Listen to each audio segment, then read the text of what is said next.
ஜென்மம் நிறைந்தது சென்றவர் வாழ்க, சிந்தை கலங்கிட வந்தவர் வாழ்க.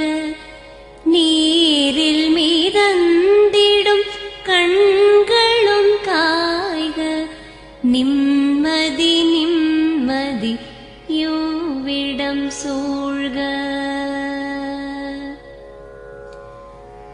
ஜனனமும் பூமியில் புதியது இல்லை, மரணத்தை போலொரு பழையதும் இல்லை.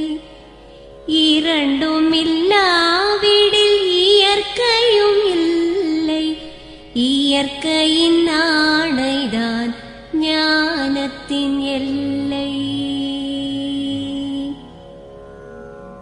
பாசம் உலாவிய கண்களும் எங்கே, பாய்ந்து துழாவிய கைகளும் எங்கே, தேசமளாவிய கால்களும் எங்கே, தீ உண்டதென்றது சாம்பலும் எங்கே. கண்ணில் தெரிந்தது காற்றுடன் போக, மண்ணில் பிறந்தது மண்ணுடன் சேர்க. எலும்பு சதை கொண்ட உருவங்கள் போக, எச்சங்களால் அந்த இன்னுயிர் வாழ்க. பிறப்பு இல்லாமலே நாளொன்றும் இல்லை, இறப்பு இல்லாமலும் நாளொன்றும் இல்லை. நேசத்தினால் வரும் நினைவுகள் தொல்லை, மறதியை போல் ஒரு மாமருந்தில்லை.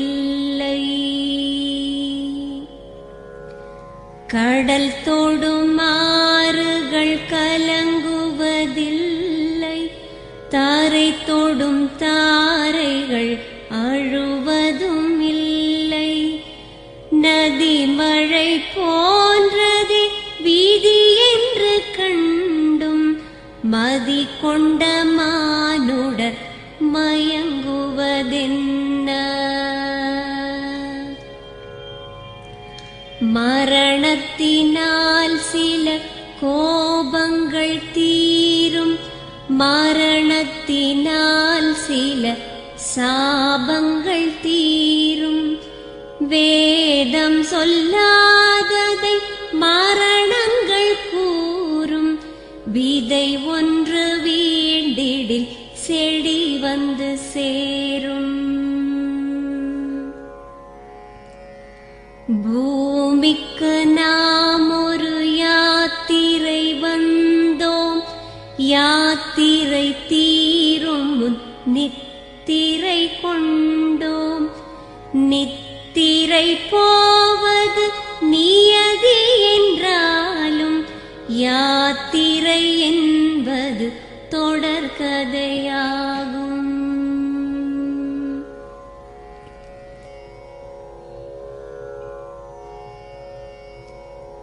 தென்றலின் பூங்கரம் தீண்டிடும் போதும், சூரிய கீற்றொளி தோன்றிடும் போதும், மழலையின் தேன்மொழி செவியுறும் போதும், மாண்டவர் எம்முடன் வாழ்ந்திடக்கூடும். மாண்டவர் ஸ்வா